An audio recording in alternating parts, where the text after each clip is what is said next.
CM योगी ने सोमवार को आयोजित एक उच्च स्तरीय बैठक की, जिसमें निराश्रित गोवंश आश्रय स्थलों के प्रबंधन और प्रदेश में दुग्ध उत्पादन संग्रह की समीक्षा करते हुए आवश्यक दिशा निर्देश दिए।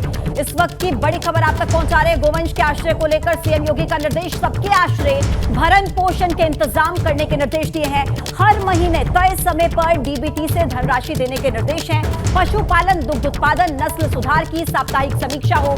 सभी जिलों में दुग्ध समितियों के गठन को विस्तार देने के निर्देश दिए गए हैं। इस वक्त की बड़ी जानकारी आप तक पहुंचा रहे हैं। सभी जिलों में दुग्ध समितियों के गठन को लेकर निर्देश मुख्यमंत्री योगी आदित्यनाथ की तरफ से दिए गए हैं। सबके आश्रय को लेकर, भरण पोषण को लेकर ये तमाम दिशा निर्देश देखिए दिए गए हैं। और महत्वपूर्ण यह हो जाता है कि भरण पोषण के इंतजाम करने को लेकर भी निर्देश, हर महीने तय समय पर डीबीटी से धनराशि देने के निर्देश मुख्यमंत्री की तरफ से।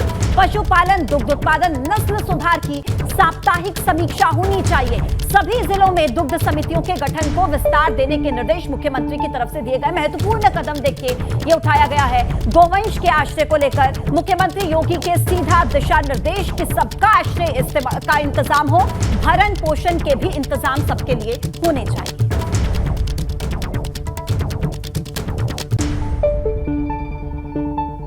यूपी के डिप्टी सीएम केशव प्रसाद मौर्य ने पीएम मोदी से मुलाकात की। लोकसभा और निकाय चुनाव को लेकर इसमें बातचीत हुई। पीएम मोदी का आशीर्वाद मिला।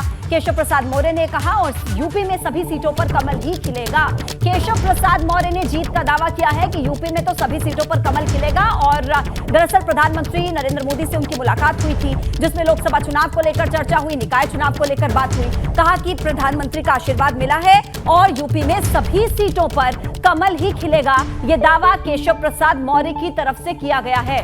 देखिए, निकाय चुनाव है यूपी में और फिर अगले साल लोकसभा चुनाव है, लेकिन उससे पहले प्रधानमंत्री नरेंद्र मोदी से डिप्टी सीएम की यह खास मुलाकात। और इस मुलाकात को लेकर डिप्टी सीएम ने कहा है कि यूपी में सभी सीटों पर भाजपा की ही जीत होगी, सभी सीटों पर कमल खिलेगा।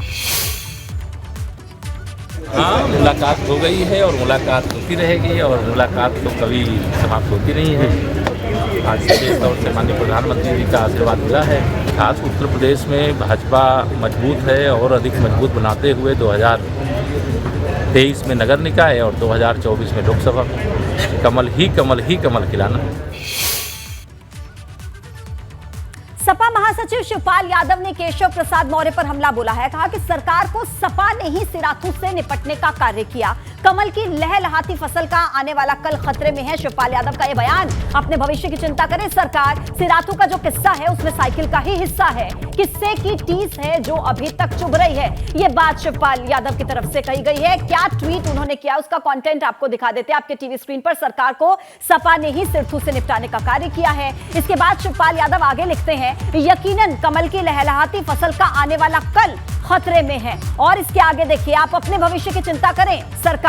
ये बात शिवपाल यादव की तरफ से ट्वीट के जरिए निशाना साधा गया, क्योंकि सिराथू का जो किस्सा है उसमें साइकिल का ही हिस्सा है। अपने ट्वीट में आगे शिवपाल यादव लिखते हैं, शायद इसी किस्से की टीस है जो अभी तक चुभ रही है। सरकार को सपा ने ही सिराथू से निपटने का कार्य दिया है।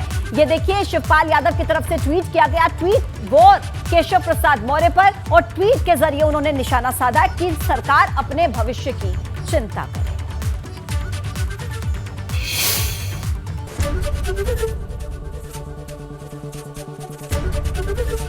एबीपी गंगा, खबर आपकी, जुबान आपकी।